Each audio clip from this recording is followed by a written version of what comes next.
everyone, my name is Chelsea and welcome back to my channel. For today's video, we are doing a Steam update.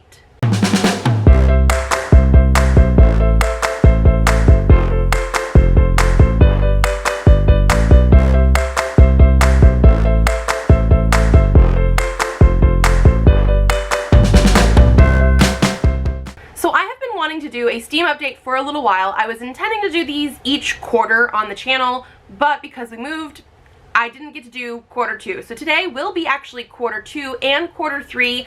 I know we're technically not quite at the end of quarter three, like we're still in the middle to maybe closer to the end of September right now, but Steam also doesn't really give my end of the year stats at the very end of the year. They do it midway through December, so I'm probably not going to be playing as many games that time, so I will do a quarter four one, but again, I'm okay with it being a little early now, and then we're not going to have much December stuff later. So we are going to be talking about games, video games. I've mentioned before that I wanted to include this more on my channel, and that is because I used to do this in the past. I used to play even like live streams of games on the channel. This channel was never fully intended to just be a booktube channel. That's why I don't have like book or library or anything like that in my channel name. It is just my name, and it's just things that I like. But yeah, it's overdue. It's time for a Steam update. So let's jump in. Basically, we're gonna have a lot of stats and then talk about like the games that I played over the last almost 6 months. So yeah, let's get into the actual stats first. So I'm going to be putting them right over here for us. The first thing that I have on here is going to be games started per month. I took a compile spreadsheet. Not that I actually do like a full compile for my books anyway, but I'm transferring everything over from books to games, and so the first thing that I have here, instead of like books read per month, is games started per month. And so let's jump in straight with April. I started one game in April. That was right at the beginning of like knowing we were gonna move and getting ready to move. I started 2 games in May, 1 game in June, which was right after we moved. But I think you can see that I've gotten a little bit more time on my hands now. 3 games in July, 7 games in August, and I had 1 game in September. We are most of the way through September. I just haven't started as many new things. I think part of it is the fact that I'm doing the 30 and 30 manga challenge, so I'm reading more things than I am playing, whereas like in August I wanted to do all the things. I wanted to read all the books, I wanted to play all the games. I've been going back and forth a lot, and I am still playing things in September. So like, let's move down to games played per month. So I'm using the first chart from the compile, like books read per month, going into games started. However, games sometimes do take me longer than books, so I made a separate chart that is games played per month, because sometimes I'm still playing more games than I've started. It's just games from like previous months. So let's jump right into that as well. In April, I played 2 games. May, I played 4. June, I played 2, which is tracking pretty well. July, I played 4. August, I played 9. That was definitely the time where I was like, I want to do everything. And then I actually did play 4 games in September. So I only started 1 in September, but I have been playing more, obviously. Okay, now we're going to get into just the quarter 2 and quarter 3 stats. So I actually played 16 different games during these months. 14 of them are things that I started April or later, and a couple of them are ones that have rolled over from quarter 1. So the first thing that we're actually going to look at is the stats of how many I've finished. So of these 16, 13 of them I'm counting as finished. We will go through each game individually as well. 3 of them I have not. 3 of them are things that are still open, I'm still playing, but that's a pretty good percentage in my opinion. Like, I'm finishing most of the things that I start. I'm also tracking different representation things for all the games. I do this for my reading as well, but it was something that I was just curious to see how it translated over into the games. So for quarter 2 and quarter 3, we're going into LGBTQ+ rep. 4 games did have representation somewhere. 9 were absent, and 3 were games that did not have it in there, like did not have the ability to be LGBTQ+ because they weren't those type of games with characters. Going into disability representation, we do have 7 that did not have any, 6 that did have it present in the game in some capacity, and 3 games that it did not apply for. For plus size representation, we did have 8 that were absent, 4 where it was present, and again 3 games that it did not apply for. And then for person of color representation, we had 1 game where the main character was a person of color, 5 games where it was present in a different character, 7 that were absent, and 3 where it did not apply. So I obviously had 3 games that did not have character representation in there, but that's okay because some of the games I play are like logic based. We'll get into those. And then let's just take a quick look at the star ratings. So for the star rating, I am at a 4.19, which I think is slightly lower than just quarter 1, but we are over 4 stars, so of the games that I'm finishing, I do think that means most of them are pretty darn good. So let's take a look at that. I do have 4 games that I rated 5 stars. 1 was a 4.5, 5 were 4 stars, 2 3.5s, and 1 3 star. So again, we will go through all that, but ultimately, pretty good. Okay, and then I think we're just gonna jump right on into the games. So again, everything is gonna be from April through September. So let's start with one of the games that I talked about a little bit, I'm pretty sure, during quarter 1. It was When the Past Was Around. I ended up playing this for the first time in March, and I ended up finishing it in May. This is a very short game, but I gave it 4 stars, and I think part of it is that it was easier to play on PC versus with a controller, and so it took me a little while to like finish the game and wrap it up. It is a game dealing with loss and grief, but it is also no dialogue, sort of like point and click, finding stuff out, little puzzle things. I liked it, but I didn't think it blew me away like some people say that it does for them. I do think it was a nice, quick little game, so I did give it 4 stars. The next one that I have here is another game that I started in March, and I am saying that it's done. I'm actually still technically playing it now in September. Like, I've literally played it every single month since I started. So I've played it in March, April, May, June, July, August, and September. And that is Voxelgram. This is a puzzle game. So this is one of those ones that did not have any characters. There was no representation possible.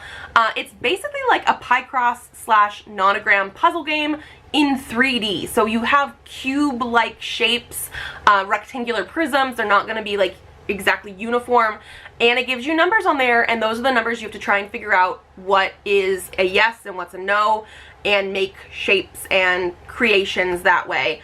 I really, really enjoy this one. Like I said, I'm still playing it technically. The reason I'm saying it is finished, even though I'm still playing it, is I bought the DLC for a couple dollars a couple months ago because Presley was very, very intrigued by watching me do this and wanted space, and they did have one DLC that you could buy, like I said, for a couple dollars, and a couple of the areas that it has that you can like find things and like make the shapes and everything is space related. So obviously I had to buy it for a couple dollars. I'm still playing it. Like when I want just a really, really quick puzzle game, I'll pull up that and I'll play 1 or 2 puzzles. I gave it 5 stars. This has tons of content, hundreds of puzzles. They also have random ones where you can say you want more of a maze or a line, and it will give you randomly generated ones, so you can still play it without having it be like an actual object. Has endless replayability, basically. I absolutely love this one. 5 out of 5 stars. I love logic puzzle games, so yeah. Then the next one we have going down this list is Cube Escape the Lake. I started and finished this in April. These games are very, very quick, so they usually take me like 1 to 2 sittings, depending on like where the kids are, or how quickly I'm able to do it during nap time, that kind of thing.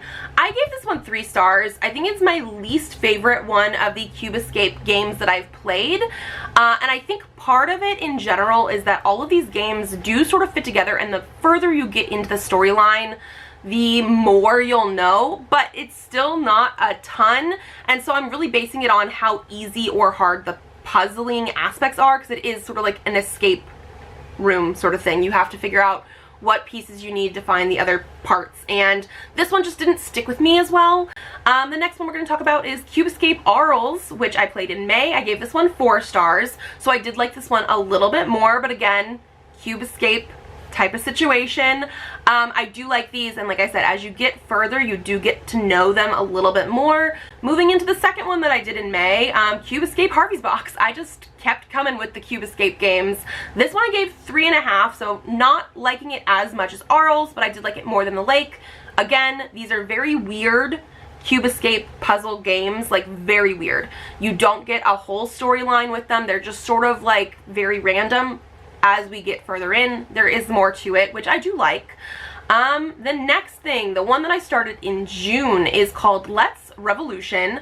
I played this June, but not July, and then August, and I'm still playing it in September. I am considering this one finished though, because it is one of those ones that again has endless replayability. This I gave 5 stars. I absolutely loved it. It is sort of like a RPG fantasy Minesweeper thing. Like, it is Minesweeper, but you get to play as different categorizations. Did I say that correctly? I don't know.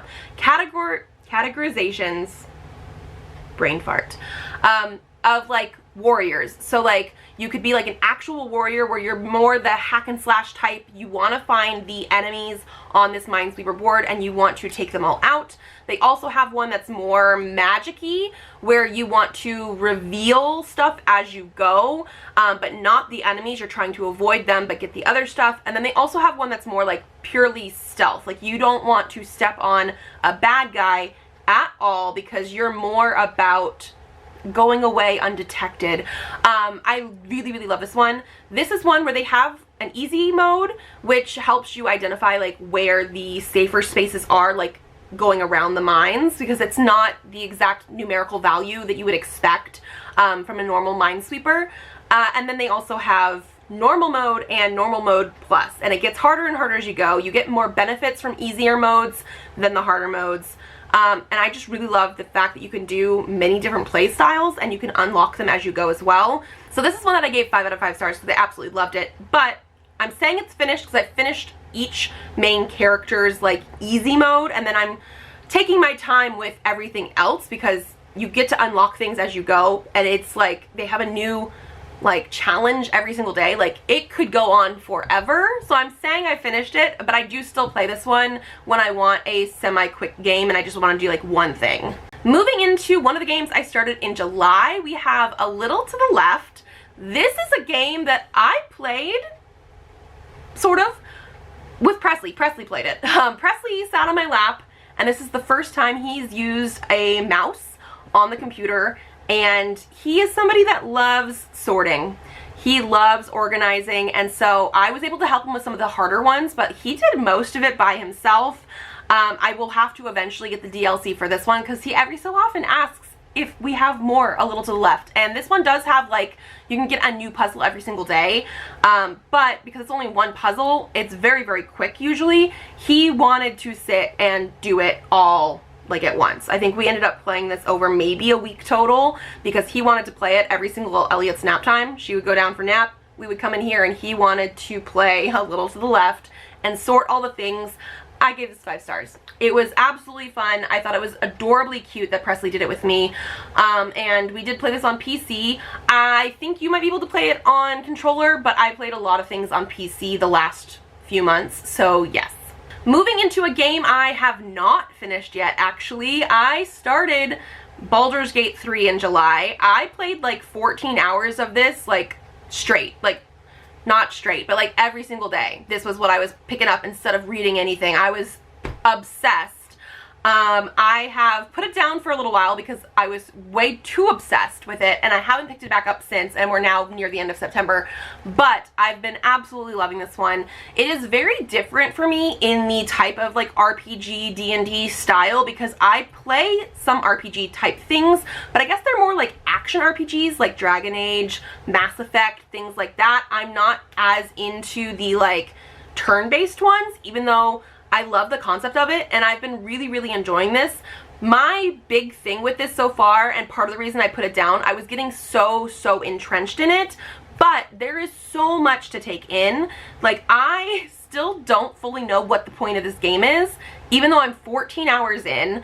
There's just so many missions and things that you can do. Like right now I have so many things and I'm still trying to get to know like all the companions, and I don't know if there's like a better person to take with me certain places. I don't 100% understand all the different classes that we have because there's so many, but they seem to overlap a little bit. Like there's just a lot more information being thrown at me in this game than in an action RPG like Dragon Age or something like that.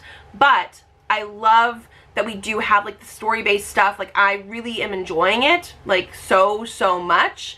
I want to jump back in. It's just something that I know is definitely taking over my time, so I put it down for a little bit. We're gonna play more. I am playing on the easiest mode possible because of the fact that there's just so much information that was being thrown at me. It was a little bit too much, but I'm loving it. Moving into the next game that I started in July. I started in July, finished it in August. It's Picma.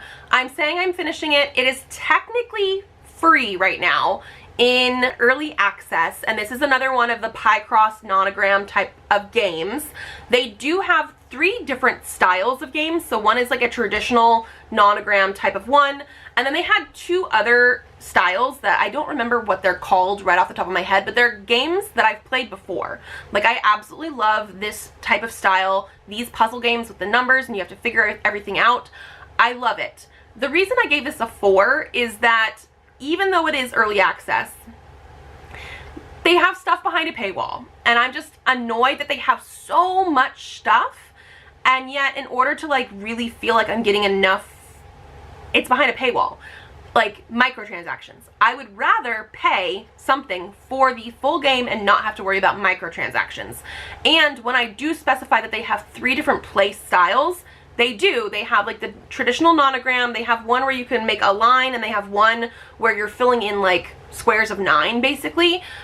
They're the exact same puzzles for all 3 different styles. So it'll look like you have 25 or 30 or whatever different puzzles to do for free, but it's the same 25 or 30 puzzles, like the exact same picture for each style. So like I just did 3 times the puzzles for the exact same picture. So like it's just like little things like that where I'm like, there is so much potential here.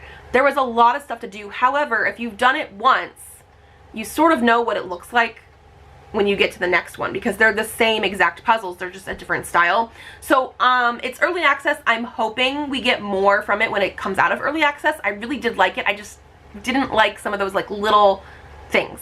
I'm being nitpicky, I know I am. Then, starting with all the things from August basically, I did play Cube Escape Case 23. I gave it a 4. Again, these are all the Cube Escape games. I liked this one pretty well. After that, I played Cube Escape The Mill. I gave it a 3.5. It was okay. I think some of it was a little bit nitpicky with like where you clicked on stuff, because I got stuck and had to look up a walkthrough because I just could not figure out how to get past one part where I thought I was doing everything right, but it was just like not working at one time.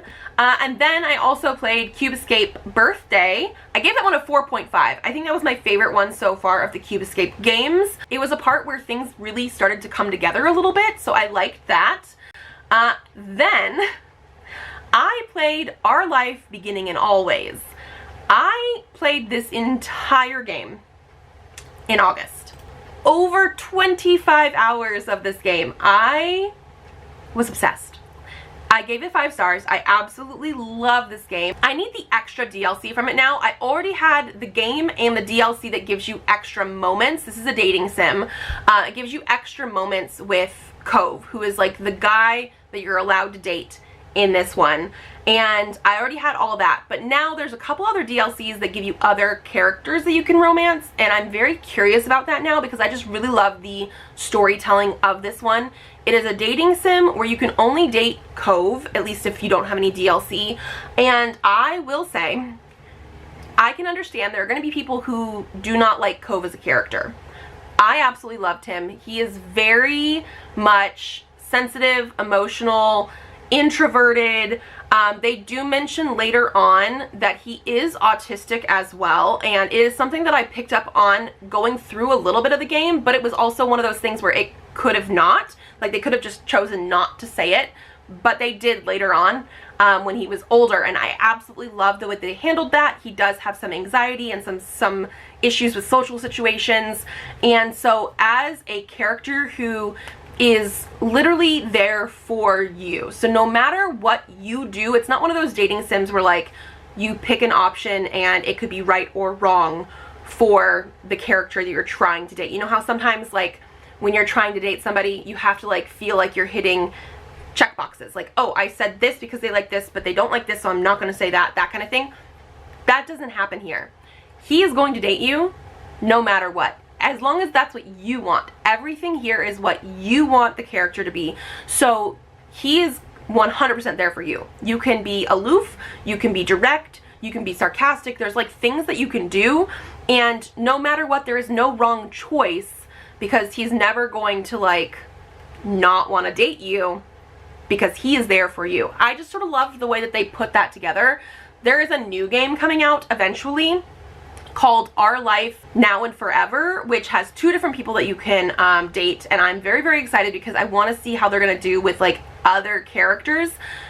One other thing about this one, the Our Life Beginning and Always, is the fact that you grow up together. So time jump like every like 5 years. So you meet when you're like 8, and then you have another time jump when you're like 13, another one when you're 18, another one when you're 23. And I love seeing that whole like growing up together sort of thing. So it is basically friends to lovers.